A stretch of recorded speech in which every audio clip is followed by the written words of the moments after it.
Buksan pa natin palakpakan ng ating Panginoon. Sige mga kapatid, let us clap our hands unto the Lord. Amen. At tayo ay tumayo na bilang paggalang sa salita ng ating Panginoon. So we are about to read the Exodus chapter 4 verse 1 to 2. Ayan. So meron na pong nakaproject dyan mga kapatid. Sabay-sabay natin basahin. And Moses answered and said, But behold, they will not believe me, nor hearken unto my voice, for they will say, The Lord hath not appeared unto thee. And the Lord said unto him, What is that in thine hand? And he said, Alright. Sa Tagalog mga kapatid, atin din basahin, Sister Pete. At si Moises ay sumagot at nagsabi, Datapwat narito, hindi nila paniniwalaan ako, ni bibigin ng aking tinig, sapagkat kanilang sasabihin, ang Panginoon ay hindi napakita sa iyo. At sinabi sa kanya ng Panginoon, ano iyang nasa iyong kamay? At kanyang sinabi, isang tungkol. Tayo. So, let's talk about the background or the context, mga kapatid, of the Exodus chapter 1 verse 2. Alam naman natin, mga kapatid, we all know who Moses is, right? So, si Moses, he is one of the most well-known figures in the Bible. So, he is the man of God, mga kapatid, na nag-part ng Red Sea. So, brought the 10 plagues upon Egypt and led the Israelites out of slavery. So, he was the baby, mga kapatid, that was rescued from the Nile River. So, the one who encountered God in the burning bush, mga kapatid. Amen? The one who saw God's back, and the one who wrote the Pentateuch. So sa kanya rin ibinigay, mga kapatid, yung 10 Commandments. Amen? So kilala natin si Moses, mga kapatid. But before all those miraculous events ng buhay ni Moses, si Moses po ay isang tao hindi sigurado sa kung ano ang meron siya. Amen? Kasi nung panahon iyon, mga kapatid, inalipin yung mga Israelita. Amen? Sa humigit, tumulang na 430 years, mga kapatid, at umiyak at dumaing ang mga Israelita sa ating Panginoon at naalala ng Diyos, mga kapatid, ang kanyang tipan kay Abraham, Isaac, at saka kay Jacob. At nagsimula doon ang pagliligtas ng ating Panginoon. And in the midst of that, mga kapatid, ipinanganak si Moses, amen, mula sa lahi ng Levita. Amen? So instead na makaranas siya ng kamatayan during that time, mga kapatid, amen, siya po ay pinalaki sa palasyo. Amen? Talagang ayun ang purpose niya, mga kapatid. So 40 years siya na nanatili sa palasyo bilang isang prinsipe ng mga Egyptiano. At after niya, mga kapatid, na makapatay, mga kapatid, ng isang Egyptiano, siya ay umalis doon. Iniwan niya ang kanyang pagiging prinsipe dahil may plano sa kanya ang Panginoon. Amen, mga kapatid. So, pumunta siya ng wilderness, mga kapatid, and for 40 years, namuhay siya sa Midian, mga kapatid. At doon siya tinawag ng Panginoon. So, alam niyo yung sagot ni Moses kanina, yung binasa natin, mga kapatid. Amen? Isa itong doubt. Full of questions. Amen? Parang sinabi niya, sino ba ako, Lord?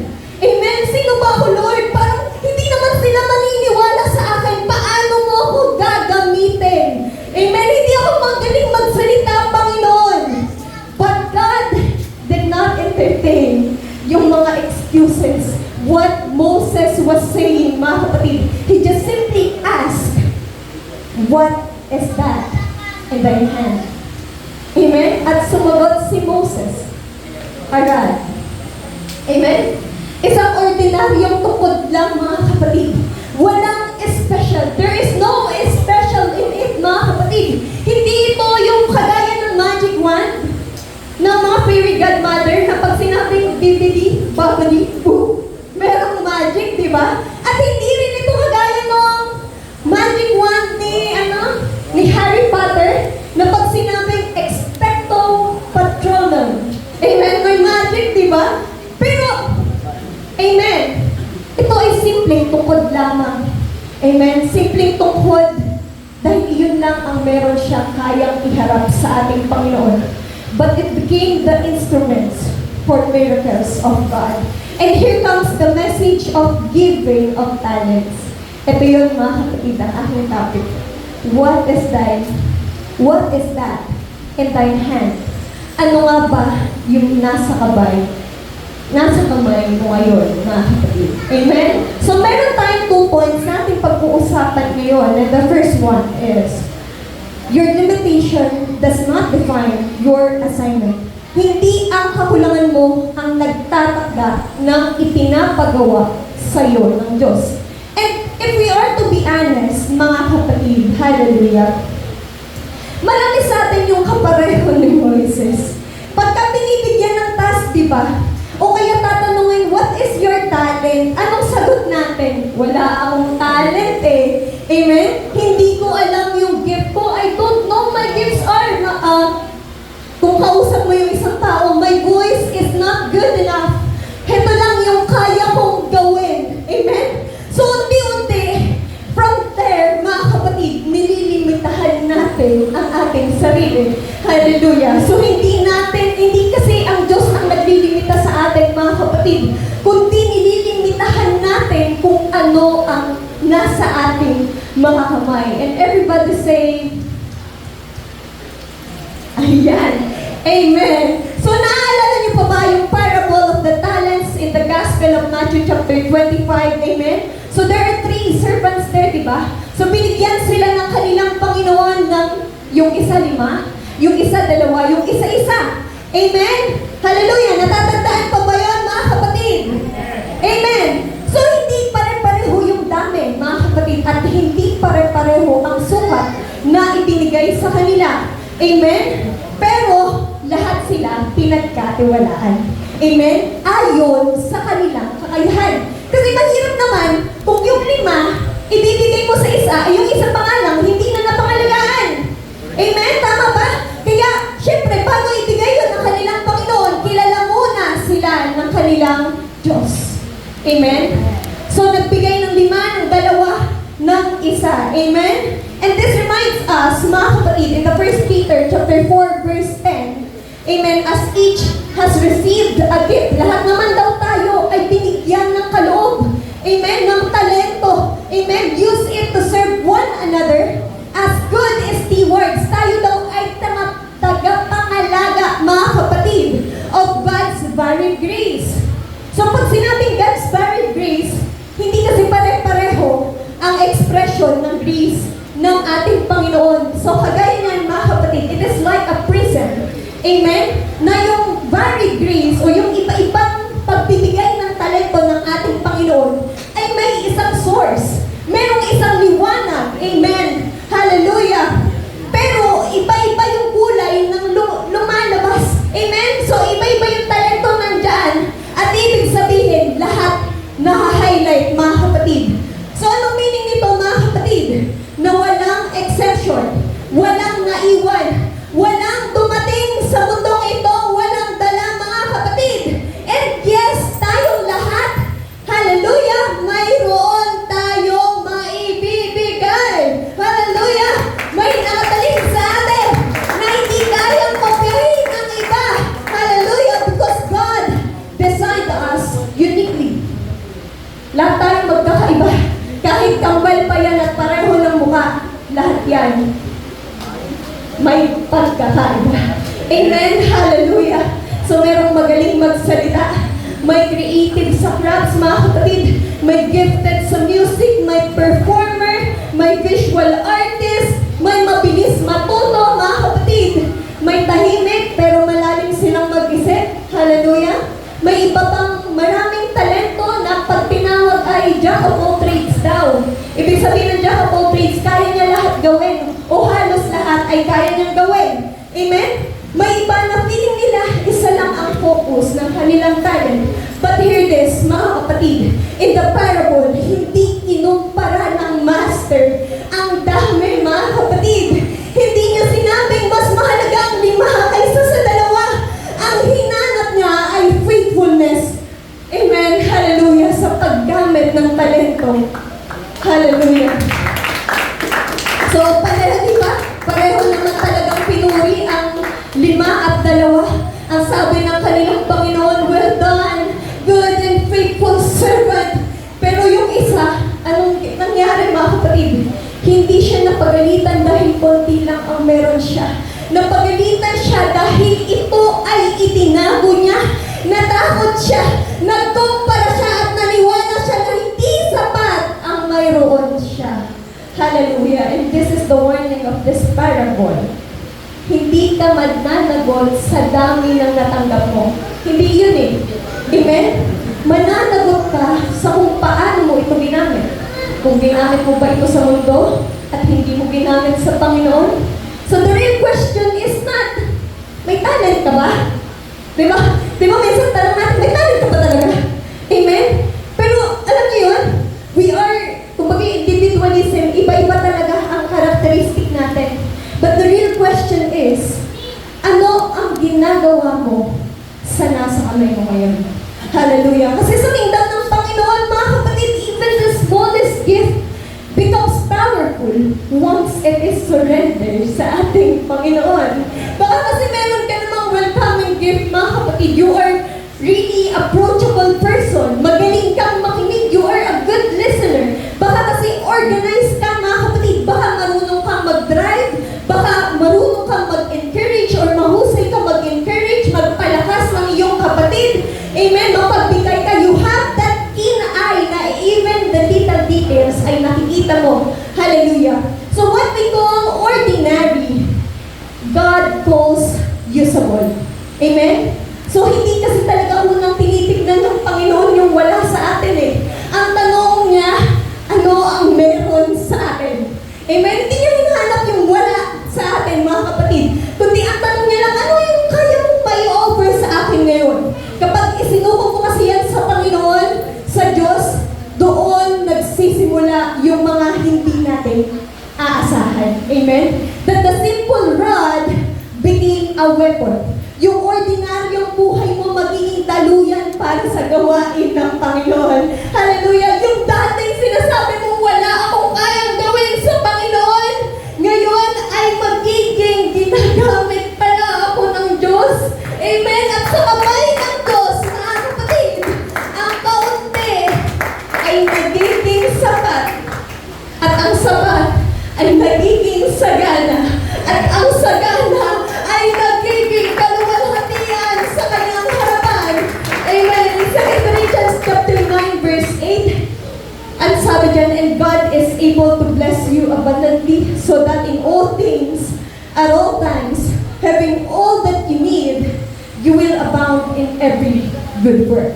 Amen. Sinasabi kasi ng verse na ito, mga kapatid, that God supplies what you need so that you can do what He calls you to do. Amen? So, ibig sabihin, bago ka palang tawagin ng Panginoon, meron na siyang pin-provide sa'yo. Amen? So, bago ka bigyan ng mission ng ating Panginoon, imposibleng wala kang provision, mga kapatid. And that provision, kasama yung talent doon, yung skills doon, yung opportunities, yung strength and resources. Amen? Hallelujah! But Moses, again, was like us. Amen? Na kung titignan natin, hindi siya yung type ng isang leader na ready and confident na, "Oh, sige, ako na lang po. Hindi ganun eh. Amen? Hindi ganun ang naging sagot ni Moses, mga kapatid, brother. So sa halip siya, yung tao puno ng tanong sa kanyang puso. Amen? Puno ng doubts, ng excuses, na Lord, gagamitin mo ako?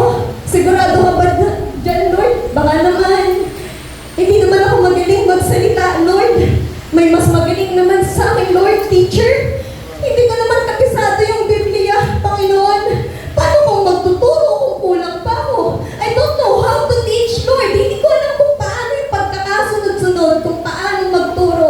Worship leader? Teka lang, Lord, baka nagkakamali ka. Worship leader pa. Nanginginig nga yung ano ba tawag doon, vocal cord ko. Like, kapag nasa harapan ako, parang pasmado. Amen? So, parang hindi ko kayang humarap sa maraming tao, Panginoon. Musician, Lord, napuprostrate ako, Lord.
sa plano ko.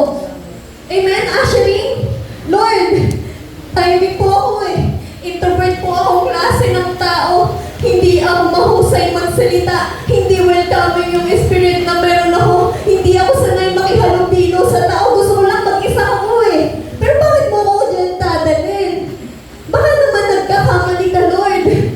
Pero alam niyo mga kapatid, sa gitna ng lahat ng excuses na yon, mga kapatid, may isang katotohanan hindi nagbago. Dahil hindi kailanman nakita ng Diyos si Moses ayon sa kanyang kakulangan. Hallelujah! Ang tinignan ng Diyos ay hindi kung ano yung wala ka, kundi kung ano yung kaya niyang gawin sa pamamagitan ko. Hallelujah! Kaya nga sinabi mga kapatid in 2 Corinthians chapter 12, verse 9, sinabi ng Panginoon, "My grace is sufficient for thee, for my strength is made perfect in weakness." At alam niyo ba yung paradox of weakness? The paradox of weakness, sinasabi dito that when you feel weak, when you feel helpless, when you feel broken, that is when you are truly strong because you are leaning on God's power rather than your own. Amen. That is the paradox of weakness, mga kapatid. And here's the assurance, mga kapatid. God is able. Tama. God is able. Hindi ikaw, hindi yung talent na meron ka, amen, hindi yung skills mo, hindi yung confidence na meron ka, kundi siya. He is able, mga kapatid. Kaya kung paramdam mo ngayon, kulang ka pa rin, hindi ka pa rin ready, hindi ka pa rin sapat, the good news is here, mga kapatid, pakinggan natin.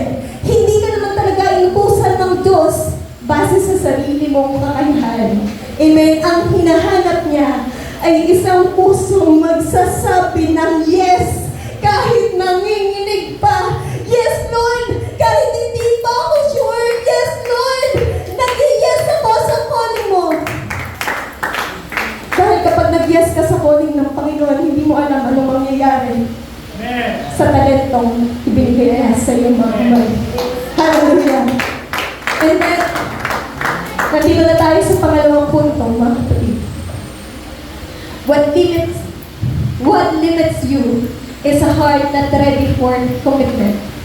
Ang hadlang natin sa paglago ay ang pusong hindi pa handang magpakatapat. Medyo aaray tayo dito, mga kapatid, and all of us will be subjected for this. So minsan, iniisip kasi natin na yung talent yung naglilimit sa atin eh. Amen? Pero ang totoo, what we lack of is the commitment. Amen? Sabi nga, many are called but few responded. Marami naman talagang tinawag. Marami naman talagang may talento pero lahat hindi naman sila nagre-respond. Tama ba ako? Amen? So in the Gospel of Matthew chapter 9 verse 37 to 38, the harvest is plentiful but the laborers are few. So hindi dito sinabi ng Panginoong Jesus na kulang yung gifted people. Hindi niya sinabi na kulang tayo sa mga talentadong tao. Kasi nga, alam naman ng Panginoon na lahat naman talaga ay binigyan niya ng talento. Ang sinabi niya, kulang ang laborers. Amen?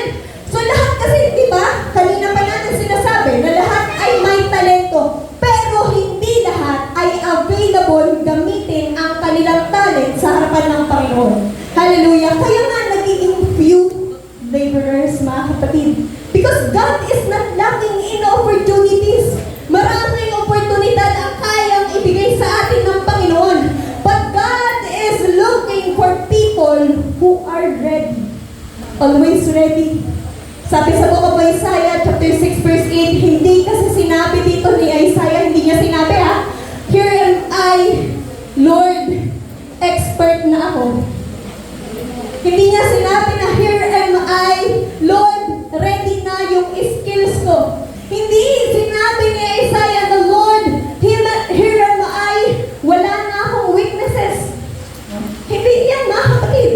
Ang sinabi niya, here am I, send me. Amen? So, parang sinasabi sa atin na availability muna bago development, mga kapatid. So, kailangan maging available ka muna. Just say yes to the calling, mga kapatid, bago ka i-develop ng Panginoon sa kung saan kanya ilalagay. Amen? Because God can develop talent, mga kapatid. Pero hindi niya kasi pinipilit yung unavailable heart. Hindi niya pinipilit na yung tao na, sige na, magpagamit ka na sa akin. Hindi. Ang gusto ng Panginoon, yung tapok-taos sa puso natin, mga kapatid. Amen? Hallelujah. Kasi, di ba, kung ano natin, kahit naman sa labas, mga kapatid. Amen? Mas madali naman talaga turuan yung mga willing, di ba? Yung willing kaysa magaling. Kasi minsan pa pag magaling, napakahirap turuan, walang teachable spirit, mga kapatid. Kasi magaling na siya dun eh, mahusay na siya. Kapag tinurag siya, amen, siya ba yung galing? Kahit naman mali naman talaga. Di ba? Pero, yan eh, willingness, mga kapatid. So, mas madali ibang turuan yung available kaysa talented nga. Pero busy naman sa sarili. Busy naman sa pag-build ng career niya. Wala namang time sa Panginoon. So, mas madali turuan yung committed kaysa gifted, pero passive naman. Napaka-talented, pero sayang. Kasi hindi nagpapagamit sa Panginoon. Amen? So, talent, mga kapatid, kailan nga ba nagiging calling ang isang talento? Amen? Kailan nga ba nagiging calling ang isang talento? Remember this, mga kapatid, na yung talent, it becomes a calling when it becomes available. Kapag kaya na natin ang isuko sa ating Panginoon. And another warning, mga kapatid, in the Gospel of Luke, chapter 9, verse 62, datapwat sinabi sa kanya ni Jesus, walang taong pagkakahawak sa araro o pagkahawak sa araro at lumilingon-lingon sa likod ay karapat-dapat sa kaharian ng Diyos. Amen? Ito yung tinatawag naman natin, yung diba, pag nag-aararo, dapat daw diretso lang. Pag daw malingon-lingon, hindi daw focus sa ginagawa. At ang tawag dito, mga kapatid, ay half-hearted commitment. So it is still an availability. Kasi yung commitment, mga kapatid, it is not measured by intention. Hindi siya mami-measure lang sa kung gaano mo intention na magpagamit. Amen? Parang pinaplano mo na, Lord, gusto ko naman talaga magpagamit eh. Gusto ko naman na mag-serve. Gusto ko naman na nakapagtapos ako ng pag-aaral, dun ako magpapagamit sa'yo, Panginoon. Pero, amen, minsan, okay naman yung good intention yun. Pero hindi siya commitment, ha? Magkaiba sila ng commitment. Kasi parang minsan, pagpanig ka lang salita, amen, may intention ka, magandang motibo mo, mga kapatid. Pero yung iba yung ginagawa mo dun sa sinasabi mo, parang kang yung second son in the parable of the two sons. Amen? Kung alam niyo po yun, yung nagsabi ng yes, pero hindi naman lumitaw. Amen? So, pwedeng yes ng yes ang sabihin mo, pero no ng no ang action mo. Mga kapatid, pwedeng present ka physically, but mentally absent ka, emotionally and spiritually, you are absent. Mga kapatid. So, itong half-hearted, mga kapatid, commitment, it looks like yung paa nila nasa loob at yung isa nasa labas. Anong position yan, mga kapatid? So, every time they feel uncomfortable, mga kapatid, tatakbo agad yan, palayo. Ganyan ang half-hearted commitment. Hindi sila talaga committed sa kanilang ginagawa. Anytime magka-problema, lalabas sila. Anytime na napagod sa school, merong mga ibang bagay na responsibility, nawawala sila sa gawain. Amen, sila yung nawawala doon. Agad-agad silang umaatras, mga kapatid. Hallelujah. Praise the Lord. So, sinasabi, pagka-intention daw, it says, I want to. Pero ang commitment, sinasabi, I will and I do it. So pag sinabing commitment, mga kapatid, ito yung tipo ng focus na kahit anong distraction ang meron sa buhay natin, nagbibigay ka pa rin ng effort kahit pagod ka na sa school, sa trabaho, o kaya sa business. You are faithful kahit na wala na yung excitement sa ministry mo. Amen? Nandyan ka pa rin. Amen? Kumikilos ka pa rin. Kasi alam mo, na pinagkatiwala sa iyo yan ng Panginoon. And darating talaga yung time na parang minsan, parang paulit-ulit si Sister Wes sa harapan na. Parang siya na lang yung nandoon. Parang paulit-ulit yung ginagawa. Amen? Pero may iisip din kasi ng tao yun,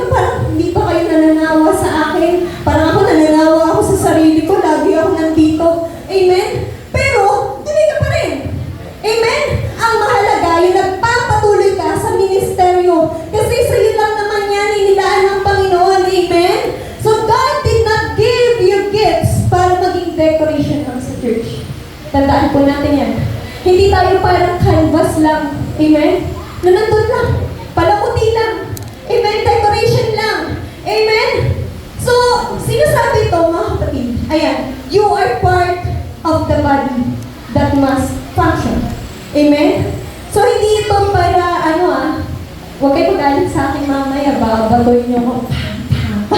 Hindi yun, mga kapatid, ha? So, hindi ito kasi, hindi ito sinasabi, mga kapatid, hindi ito mensahe ng Panginoon para tayo ay palabasin na marami tayong kulang. Sinasabi kasi dito, mga kapatid, na kailangan tayo sa ministry. Amen? Na kailangan tayong lahat para maging isa sa katawan ng ating Panginoon. At kailangan lahat tayo mag-function. Kung ang talent, lahat meron ang bawat isa, ibig sabihin, walang maiiwan at hindi magpapagamit sa Panginoon. Kalabitin mo nga yung kapatid mo. Sabihin mo, magpagamit tayo sa Panginoon, ha? Sabihin mo sa kanya, handa ka na ba? Amen? So, hindi pa kasi huli ang lahat, mga kapatid, para mag-level up tayo sa commitment. Hindi pa huli para maging dependable ang ministry natin sa atin. At hindi pa huli para gawing faithful ang gift mo. Amen? So, God is not asking for perfection. Hindi naman talaga yun. He is asking for your full presence. Amen? So, sa conclusion, minsan pa natin palakpakan ng Panginoon. Sa conclusion, mga kapatid, naniniwala ka ba na yung talento ay kaya, yung isang talento na meron ka, o yung talento ay kaya i-multiply ng Panginoon? Amen?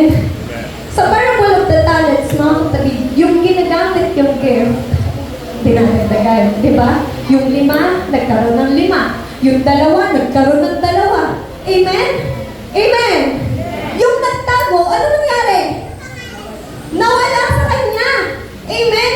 Hallelujah! So sa kaharian ng Panginoon, ang talent na ginagamit ay lumalago. Tama?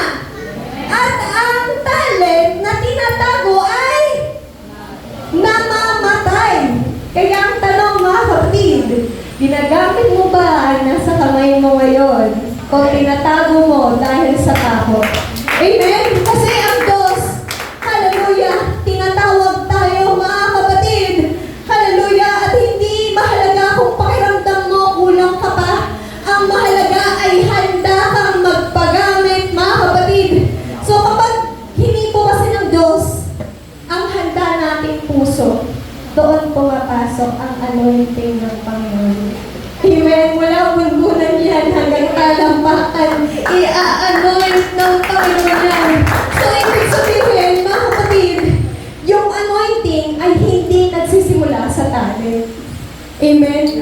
Pakinggan natin to, ang anointing hindi nagsisimula sa talent nagsisimula to sa willingness ng ating puso. Hallelujah! Kapag may puso ka ng bukas, may handa ng sumunod, handang magpagamit doon, tumikilos ang ating Panginoon at binibigyan niya yung ng kapangyarihan yung mga ginagawa mo. Amen? Kasi marami talagang taong talented. Amen? Pero walang anointing. Wala akong mararamdaman. Napakaganda ng boses niya. Ang galing niya humarap sa stage. Pero wala akong maramdaman. Hindi ako na-bless sa kanya. Amen? Dahil yung anointing, mga kapatid, hindi yan skills Ang anointing, tatandaan nyo, ito ay presensya at pabor ng Panginoon sa isang pusong handang maglingkod. Hallelujah! Kapag handa na yung puso mo, si God, kaya niyang palakasin ano ang mahina sa'yo. Amen? Si God, kaya niyang i-multiply kung ano yung bagay na in-offer mong mali. Amen? Si God, kaya niya i-empowers ang isang ordinaryong tao na tulad natin. Mga kapatid, kaya minsan, di ba, may mga taong simple lang. Amen? Minsan pag naghahandog awit ang worship team, ang mga bata, makikita natin simple lang. Hindi tayo kasing galing ng iba. Pero mararamdaman mo ang anointing ng Panginoon. Hallelujah! Amen? Kasi, yan mga kapatid kahit simple lang yung talent, pero impactful ginagawa. So, hindi dahil magaling sila doon, kundi dahil hinipunan ng Panginoon yung kaya nilang i-offer sa puso nila. Kaya yung tanong, mga kapatid, what is that in thy hand? Purihin po ang ating Panginoon. Amen. Sa inyong pagtatagal, aking po ang pinagulog sa ating mga pastor.